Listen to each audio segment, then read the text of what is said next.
آنے کی بھی ایک عمر ہوتی ہے، رشتے آنے کی بھی، آپ کے گھر میں بیٹے ہیں بیٹیاں ہیں، رشتے آنے کی بھی عمر ہوتی ہے. اگر اس عمر میں رشتے نہ آئیں اور رشتے نہ کیے جائیں تو پھر فرشتے آتے ہیں بھائی. بھائی پھر فرشتے آتے ہیں، پھر رشتے نہیں آتے. ایک عمر ہوتی ہے، ایک سین ہے ہر چیز کے لیے، ایک لمٹ ہے. بھائی اس عمر تک رشتے آئیں گے، پھر رشتے نہیں آئیں گے، پھر فرشتے آئیں گے.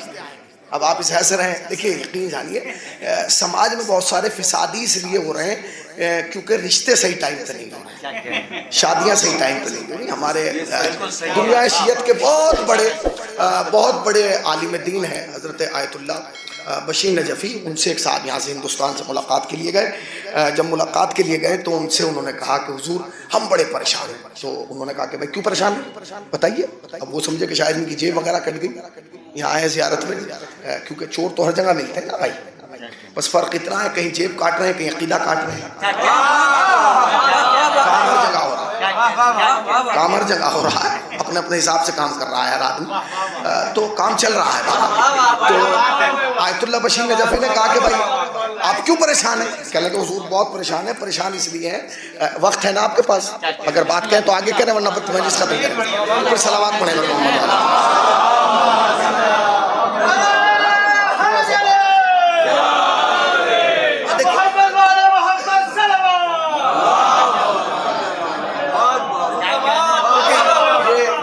یہ باتیں بھی اگر یہاں سے نہ ہوں تو پھر کہاں سے ہوں گی؟ تو آیت اللہ بشیر نجفی نے کہا کہ آپ کیوں پریشان ہیں؟ تو انہوں نے کہا حضور پریشان اس لیے ہے کہ سماج بہت بدل گیا، معاشرہ بہت بدل گیا. انہوں نے کہا کیا بدلا؟ کہنے لگے حضور معاشرہ اتنا بدل گیا کہ 10 سال پہلے تک ہر باپ یہ چاہ رہا تھا کہ میرا بیٹا گھر میں رہے، باہر نہ جائے.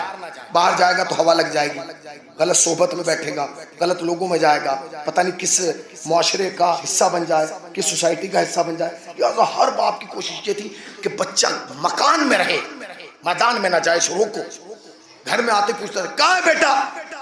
اماں کہتی تھی باہر گئے. بلاؤ اس کو، 24 گھنٹے باہر آتے، اندر بیٹھو پڑھو. کہا بھائی اچھی بات ہے. کہنے لگا حضور اب 10 سال میں حالات یہ ہو گئے کہ عباس برآمدے میں بیٹھ کے یہی سوچ رہا ہے کہ بچہ کمرے میں کیا کر رہا ہے. تو کمرے میں بیٹھا ہے تو رہنے دیجئے، کمرے میں تو بیٹھا ہے نا، کمرے میں خطرہ کیا ہے؟ تو انہوں نے کہا مولانا کمرے سے خطرہ نہیں، کیمرے سے خطرہ ہے. کمرے کا خطرہ نہیں، کیمرے کا خطرہ ہے. ترقی نے اس کے ہاتھ میں موبائل دے دیا، موبائل سے جیو آ گیا اور جیو کا نعرہ ہے جیو اور جینے دو. اب حالات یہ ہے کہ ابا اس صوفے پہ اور بیٹا اس صوفے پہ. ابا کا دماغ کہیں نہیں ہے، یہی سوچ رہا ہے کہ یہ بات کہاں کر رہا ہے، یہ دیکھ کہاں رہا ہے، یہ کر کیا رہا ہے. مگر ابا اتنا مظلوم ہے کہ بیٹے سے یہ نہیں پوچھ سکتا کہ بیٹے تو کر کیا رہا. اس کے اندر اتنی طاقت نہیں ہے. دیکھیں میں ایک جملہ اکثر کہا کرتا ہوں اور یہاں بھی کہوں گا کہ اب تک تو پہچان اس سے ہوتی تھی مومن کی کہ کس کے سر پہ کتنا بڑا نشان ہے ماتھے پہ. 5-10 سال کے بعد آدمی کی پہچان اس سے نہیں ہوگی کہ تسبیح ہاتھ میں گیا. لوگ موبائل اٹھا کے دیکھیں گے کہ اگر لاک ہے مومن نہیں ہے، بغیر لاک کا ہے یہ مومن ہے.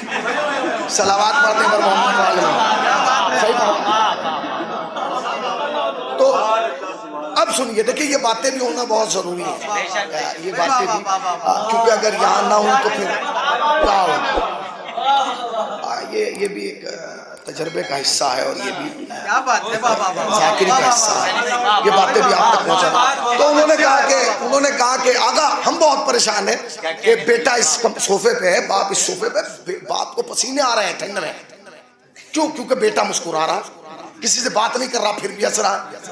باپ یہ سوچ رہا کہ یہ ہنس کیوں رہا ہے، مگر اتنی طاقت نہیں ہے مظلوم باپ میں، بیچارہ باپ اتنی طاقت نہیں ہے کہ بیٹے سے پوچھ لے کہ ہنس کس بات پہ رہا، کیونکہ اس کو تو ایک ہی تو بٹن دبانا ہے، یوں کیا اور ختم کیا ہے نا، لیجیے کھول لیجیے سے پھوڑ دیجیے، یہ نہیں کھلے گا. تو آیت اللہ نے ایک جواب دیا. دیکھیں شیعوں کے آیت اللہ کا معیار بہت بڑا ہے بھائی، کا معیار بہت بڑا ہے. جب ہمارے یہاں آیت اللہ بولتا ہے تو بہت سوچ سمجھ کے بولتا ہے. تو آیت اللہ بشیر نجفی نے کہا کہ اگر آپ اتنے پریشان ہو گئے ہیں سماج سے تو بس ایک کام کیجئے. کہا کیا؟ کہ بھائی اتنا کیجئے کہ شادیوں میں جلدی کیجئے. بہت اچھی بات ہے. اگر آپ اس سماج سے نجات پانا چاہتے ہیں تو شادیوں میں جلدی کیجئے.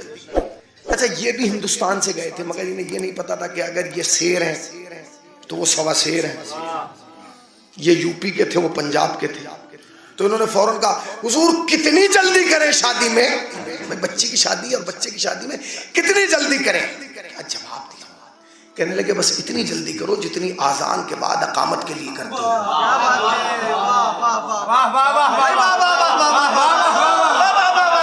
آذان کے بعد اقامت کے لیے کرتے ہو۔ اس کے بعد جو آقا نے ایک جملہ کہا وہ سنیے، آقا فرماتے ہیں کہ اگر کوئی بیٹا یا بیٹی بالغ ہونے کے بعد کوئی گناہ کرتا ہے یا کرتی ہے تو ابا بالکل برابر کے شریک ہیں، سمجھ گئے آپ؟ ابا نے تو سجدوں میں زندگی گزار دی، اور جب وہاں پہنچے تو ایک نیا نام آیا مال، یہ تو میں نے گناہ کیا ہی نہیں، کہنے یہ آپ نے نہیں کیا، یہ تو آپ کے پیارے بیٹے نے کیا تھا، تو اس کی سزا میں کیوں؟